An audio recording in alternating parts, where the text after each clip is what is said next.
My name's Phil Whitmarsh and this is Jewel of the South in New Orleans.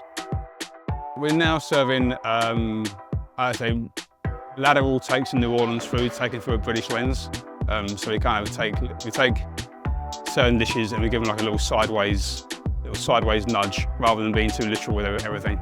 We grew up with prunes as young'uns and now I really like them on a culinary level. Yeah, for me it's that kind of savoury sweetness and they're a nice real meaty texture. They take on flavours really well.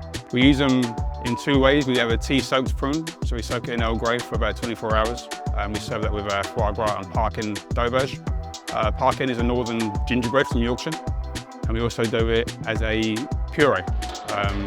It's a take on an English HP, kind of like an A1 sauce adjacent, if you will. And we serve that with our fried tripe and pickled onions. So we put them on the menu because the things they go with really need prunes, and prunes also need them.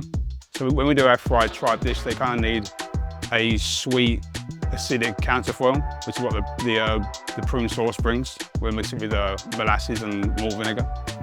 And then for the foie gras terrine, the doberge, it really offsets the creaminess and the ginger that's in the parkin.